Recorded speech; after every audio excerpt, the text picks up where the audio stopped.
또 일러 가라사대 나는 세상의 빛이니 나를 따르는 자는 어둠에 다니지 아니하고 생명의 빛을 얻으리라. 우리나라는 축제의 나라라고 누가 합니다. 얼마나 축제가 많은지 몰라요. 그래가지고 우리 이 정읍만 해도 요즘 하는 축제가 그 단풍 축제 하고 있잖아요. 장성 황룡에 가면, 황룡각에 가면 꽃의 축제를 하고 있어요. 익산에 가면 백만송이 축제를, 장미 백만송이 축제하고 보석 축제를 합니다. 장수에 가면 장수는 사과 축제를 하고 그 다음에 한우 축제를 합니다. 여러 가지 축제가 있고 이번에 참사가 할로윈 축제였었잖아요. 할로윈 축제도 합니다. 할로윈데이라는 것은 지난주에 말했듯이 이 유령을 섬기는 그런 축제였죠. 유령 탈을 쓰고 나도 같은 유령이니까 나 건들지 말아라 그러면서 음식 같은 것을 한쪽에다 지어놓고 조상들이 유령으로 내려온다고 미신을 가지고 그 미신들을 이렇게 위로해주는 그러한 이방인적인, 그러니까 그 우리나라의 그런 문화는 아니고 다른 나라의 문화를 도입했는데 젊은이들이 놀 축제가 없으니까는 그저 생각 없이 가면 쓰고 노는 그런 축제로 사람들은 즐기고 있는 거예요. 이것을 보면서 우리는 정말로 반성해야 됩니다. 첫째는 뭐냐면 젊은이 놀 수 있는 축제가 많이 없다는 거예요. 교회에서는 젊은이들이 즐길 수 있는 건전한 축제를 많이 만들어줘야만 될 줄로 믿습니다. 요즘 성탄절 되면은 막 그 캐롤송이 안 들리잖아요. 왜 그럴까요? 저작권 문제 때문에 그런다고 그래요. 저작권 받는다고 해가지고 상가에서 틀어주지 않는 거예요. 그러나 저작권 문제라고 하는데 다른 그 이태원에 가니까 소리가 막 너무 크더라고. 그런 거 그 저작권 가지고 있는 우리 기독교 그 가수들은 저작권 안 받았으면 좋겠어요. 하나님을 찬송하면서 그냥 공짜로 저작권 사용하도록 했으면 참으로 좋겠습니다. 저는 꿈이 있는데 젊은 청년들이 큰 광장에 모여가지고 하나님을 막 찬양하는 날이 주기적으로 있었으면 좋겠습니다.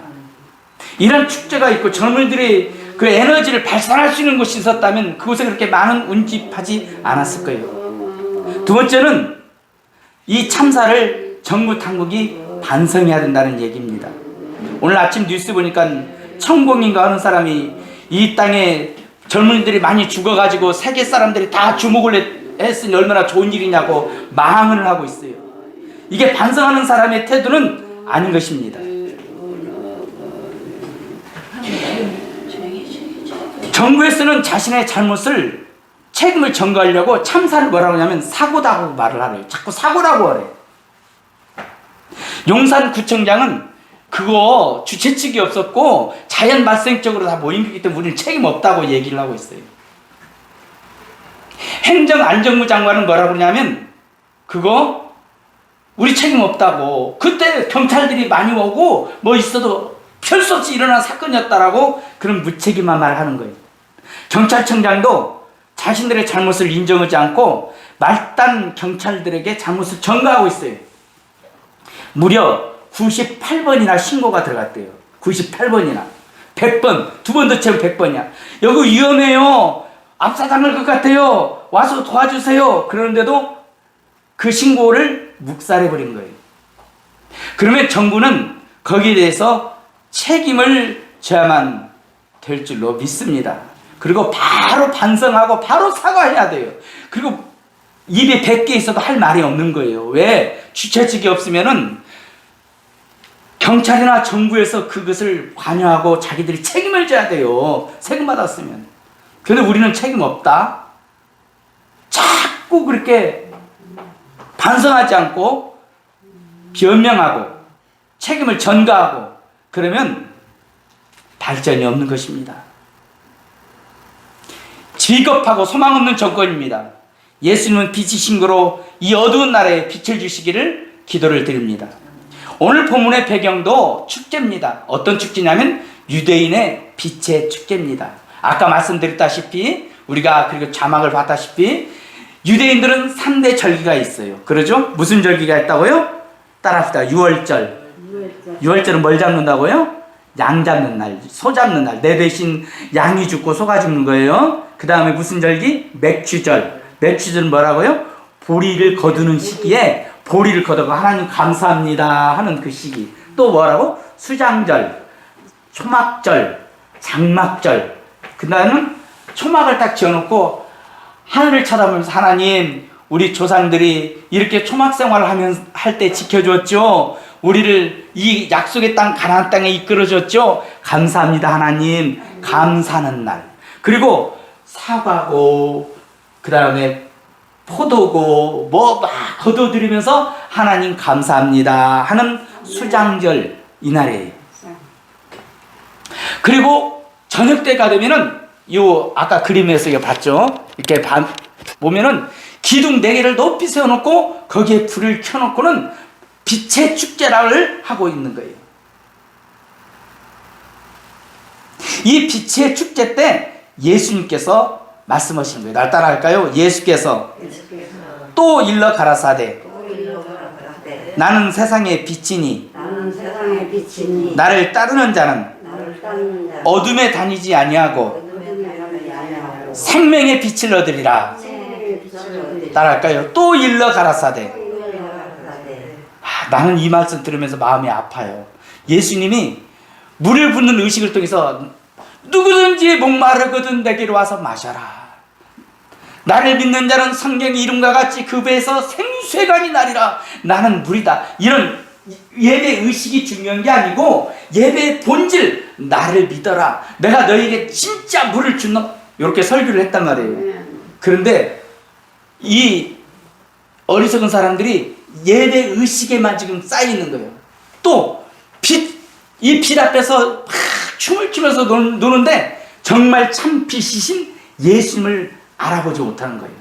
그러니까 예수님께서 따라합시다. 나는 세상의 빛이다. 예수님은 나는 세상의 빛이다 이렇게 말씀하고 있는 거예요. 우리는 어떠한 축제든 어떠한 행사든 주인공은 예수님인 걸 느낄 축복을 드립니다. 할렐루야. 따라할까요? 예수님이 주인이시다. 같은 가면 누가 아무개가 합격했다고 아무개 합격 예배 주인공이 그 사람이야. 그러면 그건 예배가 아니에요. 예배의 주인은 예수님이 되어야 될 줄로 믿습니다. 아무개 사법고시 합격. 그러면 그 사법고시 합격한 사람이 주인이요. 그게 아니요. 누가 주인이냐? 예수님이 주인인 줄로 믿습니다. 장로 권사 취임 예배 그날 장로 권사가 주인공이 아니에요. 예수님이 주인이 되어야 될 줄로 믿습니다. 오늘 빛의 축제, 물의 축제 다 주인은 누구냐? 예수님이 되어야 돼요. 할렐루야. 장성 꽃의 축제를 갔는데요. 처음에는 꽃을 보니까 너무 이쁜 거야. 야, 이쁘다. 왜 이렇게 이쁘냐? 사진 한번 찍자. 너무 이거 기념해놔야겠다. 오래오래 돼야겠다. 포즈를 이렇게 취하라고. 아니야 조금 이렇게 가. 사진을 탁탁탁 찍어요. 근데 꽃을 가만히 들여다보고 있으니까 너무 이쁜 거야. 이 꽃을 누가 만들었을까요? 하나님 아버지가 만들었어. 아멘. 하나님 아버지가 만들었어. 나는 그렇게 못 만들어요. 하나님 아버지가 만드셨어. 참, 우리 아버지 진짜 멋지네요. 아버지 진짜 예술가시네요. 이렇게 이쁘고 고운 색을 어떻게 만들어가지고 이렇게 입혀놨어요. 너무 요게 축제 날에 해야 될 일인 줄로 믿습니다. 아멘. 사과 먹으면서 아이고 맛있다. 장수 사과가 이렇게 맛있냐. 아우 맛있어. 그걸로 끝나면 안 돼. 야, 하나님께서 이 나무에서 이렇게 과일이 쑥 나오게 해가지고 이렇게 달콤하고 상큼하고 하나 먹으면 그냥 힘이 확 솟아오르는 이 과일을 맺어주시니 아버지 정말 기가 막히게 아버지 멋있네요. 감사합니다. 축제는 이런 날이 돼야 돼요. 할렐루야. 그래서 이 사람들이 빛 앞에서 그냥 춤만 추고 춤만 추고 끝냈어요. 그러니까 예수님이 그게 아니야. 진짜 주인공은 하나님이야. 내가 참 빛이야. 예수님이 그렇게 말씀하시는 거예요. 따라할까요? 예수님이 예수님이 나는 나는 참 빛이다. 참 빛이다. 나는 이 말씀을 읽을 때마다 마음이 아파요. 왜? 앞이 깜깜한 사람이 동산에 해가 둥 떴는데 못 알아봐. 근데 몸은 따뜻해. 주 왜 이래 따뜻해? 태양이 떠올랐어. 예수님은 자체가 참 빛이에요. 예수님 스스로 내가 빛이다 말씀하지 않아도 그분은 빛이에요. 그분 앞에 나가면 진리를 알게 되고, 그분 앞에 나가면 내 죄를 깨닫게 되고, 그분 앞에 나가면 하나님 아버지의 사랑을 알게 되고, 그분 앞에 나가면 참 소망을 갖기 때문에 그분이 굳이 나는 빛이다 말씀하지 않아도 그분은 참 빛이 되는 줄로 믿습니다. 아멘. 예수님은 소망 없는 곳에 참 빛이 되는 줄로 믿습니다. 우리나라가 강점기 기간 동안 얼마나 고통을 당했어요. 그렇죠? 어제 제가 영화를 보면서 설명했지만 얼마나 힘들게 살았어요. 그때 독립운동했던 사람들이 거의 다 예수 믿는 사람이었어요. 거의 다 기독교인이었어요. 그 사람들은 하나님께 소망을 뒀어요. 하나님, 우리나라가 일본에게 지금 노예 살해하고 있지만 하나님께서 은혜 주어서 이 나라를 독립시킬 줄로 믿습니다. 조선을 통치시켜 주시옵소서 기도하면서 독립운동이 자신의 사명인 걸 알고 독립운동을 했던 겁니다. 그러므로 소망이 없는 여러분, 예수님께 소망 두시고 예수님께 기도하기를 주 이름으로 축복을 드립니다. 예수님은 따라할까요? 온 세상에 빛이니라. 이스라엘 땅의 빛이 아니고 하나님은 온 세상에 빛이 되는 줄로 믿습니다. 온 세상에 빛이 됐다는 얘기는 온 세상이 깜깜하다는 얘기예요. 그러죠? 우리가 아까 찬송 부를 때 온 세상이 깜깜하여서 참 빛이 없었더니 그러잖아. 그러죠? 온 세상이 깜깜해요. 제가 어떤 곳에 갔더니요, 고사를 지내는데 돼지머리를 하나 놨더라고. 그 부거를 놨어. 물어봤어. 아니 왜 고사 지는데 돼지머리를 놔요? 몰라요. 그냥 놔두는 거야. 왜 거기다가 부거를 놔요? 몰라요. 자신들도. 그냥 하는 거야. 그냥 하는 거. 누구는 뭐 돼지가 꿀꿀꿀 많이 먹지 않느냐. 그러니까 그냥 돼지처럼 막 많이 먹으라고, 이 집에 새로 개업할 때 많이 먹으라고 그냥 돼지머리 넣는다 이렇게 말을 하는데 그건 좀 그러지 않은 것 같아. 어둡습니다. 지식이 없어요. 천국인가 하는 사람은 죽은 사람한테 조문 가면 귀신이 붙는다고 대통령한테 말했더니 대통령이 영국까지 가가지고 조문을 하지 않았대요. 어두운 거예요. 모르는 거예요. 무식한 거예요. 대통령만 무식한 게 아니에요. 처녀를 갖다가 뱀에게 바치면은 그 동네에 비가 많이 온다고 그래가지고 예전에는 처녀를 갖다가 동물에다 집어 던져서 죽이기도 하고 용왕에게 인신제사도 드리지 않았어요. 어리석은 거예요. 깜깜한 거예요. 예수님의 참빛이 비치면 그런 것이 다 미신이고 잘못된 것을 알려주는 거예요. 예수님 앞에 나오면 내가 죄인인 줄 알아요. 할렐루야. 그래서 가늠한 여자를 끌고 와가지고 돌로 쳐 죽이려고 자기 죄를 못 보니까 상대방 죄밖에 모르는 거야. 그 여자를 돌로 쳐 죽이려고 하니까 예수님이 빛 대신 예수님께서 너희 중에 죄 없는 자가 먼저 돌로 쳐라. 예수님의 빛이 그냥 양심을 뚫고 들어오니까 자기의 죄가 막 생각나고 보이는 거야.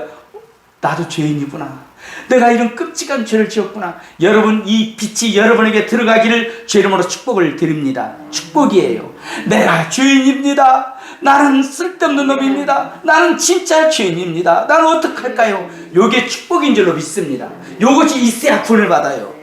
그래서 예수님을 나의 구주로 영접합니다. 나는 내 힘으로 도저히 구원받을 수가 없습니다. 예수님 날 대신해서 피 흘린 걸 내가 믿습니다. 날 구원해 주세요. 간구할 때 우리 주님이 우리를 구원하여 줄 줄로 믿습니다. 절망에 빠진 사람은 참된 소망을 살아가게 됩니다. 어떤 사람이요, 몸은 병이 들고 사업이 망해가지고 쥐약을 먹고 자살했대요. 쥐약 먹고 자살했는데 약 먹는 데까지는 기억나는데 그 뒤에 어떻게 됐는지 모르는데 앉았는데 뭐 음성이 들리더래. 일어나라, 빛을 발하라. 이사야 말씀이 그 사람에게 임했어요. 그리고 그 말하기를, 나는 예수님인데 네가 너무 불쌍해서 내가 너에게 특별한 은혜를 베풀었으니 회개하고 구원받아라. 그 사람이요, 기적적으로 살아나서 딱 눈 떠보니까 개미가 집을 지었더래, 자기 몸에다가. 오랫동안 있었다는 얘기예요. 기적적으로 살아났어요. 그 양반이 수목원교회 목사가 됐어요. 어둠 가운데 천국이 있음도 알지 못하고, 예수님이 있음도 알지 못하고, 하나님이 계심도 알지 못하고, 내가 죄인도 깨닫지 못했던 이 사람에게 예수님이 빛을 쫙 비춰주니까 내가 죄인이고 내가 구원받을 유일한 길은 날 대신해서 심판받아야 될, 내가 심판을 받든 누가 대신 심판을 받아야 될든 심판받아야 될 분이 계셔야 되는데 예수님이 대신해서 심판받으셨고 나는 그것을 믿음으로 공짜로 구원을 받는다. 내 인생은 그저 헛되이 살 것이 아니라 저 하늘에 계신 아버지를 위해서 일하자. 그래서 그분이 명치대학교까지 나왔는데 수목교회 목사가 돼가지고 충청도에서 목회했어요. 예수님이 빛이 나에게 오면 내가 죄악이 얼마나 더러운지 알게 됩니다. 옛날엔 죄가 그렇게 더러운지 몰랐는데 예수님 빛이 찾지만 아이고 더러워, 아이고 이 추악한 죄, 이 더러운 죄. 물론 예수 믿는다고 죄 안 짓는 건 아니에요. 죄를 지어도 괴로운 거야. 아이고 또 죄 지었네, 또 죄. 아유 나는 왜 이 죄를 못 끊을까? 또 성질 냈네, 나는 왜 또 성질 낼까? 자꾸 그러면서 하나님 앞에 회개하고 반성하고 회개하고 용서받고 그러면서 점점 변화되어서 예수님처럼 닮아가는 거예요. 할렐루야. 예수님 앞에 나가면 예수님께서 우리에게 빛을 주셔서 하나님 아버지의 사랑을 깨닫게 할 줄로 믿습니다. 어떤 아버지가 있었는데요, 화상을 입었어요. 불에 화상을 입었고 얼굴이 막 다 일그러지고 손이 막 다 들어붙고 일그러져 갖고 정말로 흉측해. 애를 낳는데 둘이야. 부인도 죽었어. 그 화재. 아들 하나 딸 하나 뒀는데 애들이 놀려대고 도저히 자기 그 화상 입은 몸으로 애들에게서 너무나 상처가 되니까 고아원에다 맡겨버리고 자기는 혼자 살아요. 애들은 고아원에서 자라면서 뭔 생각을 하냐면 우리 아버지는 나쁜 아빠야, 나를 사랑하지 않아, 우리를 사랑했다면 이 고아원에다 버렸겠어? 자랐어요. 그리고 장가를 가고 시집을 갔어요. 남매니까. 그런데 아버지가 찾아왔어. 애들아, 그러니까 장가간 아들, 시집간 딸이 아빠를 거들떠 보지도 않아. 우리 버릴 때는 언제고 이제 와가지고 찾아와가지고 아버지라고 찾아와. 딱 얼굴 보니까 얼굴이 흉측하게 짜. 아이고 얼굴은 왜 저렇게 생겼나. 아이고 망측해라. 아이고 심측해라. 그 아버지를 찾아가지 않아. 아버지는 시골에서 혼자 사시는 거예요. 그리고 아버지가 돌아가셨어요. 그러니까는 아들하고 남매가 그래도 아버지가 돌아가셨다니까 그 와가지고 차디찬 몸을 이렇게 딱 만지면서 아버지 죽었으니까 장례를 치려고 하는데 동네 사람이 와가지고 하는 말이 뭐냐면 여보게들 자네 아버지 유언이 화장하지 말아야 돼. 화장 절대 하지 마시게. 그러니까 귀찮다고 어디다가 그냥 맨날 그 무덤 쓰면 맨날 찾아와야 귀찮으니까 화장해갖고 뿌려버리겠다고. 그리고 화장해서 뿌려버렸어. 그러고는 아버지의 유품을 다 태우는 거예요. 아버지가 입었던 옷, 아버지의 잔재를 다 없애려고 그냥 옷도 태워버리고 아버지가 쓰던 물건도 다 태워버리는데 채광건이 딱 있는데 책을 이렇게 보니까 아버지 일기장이.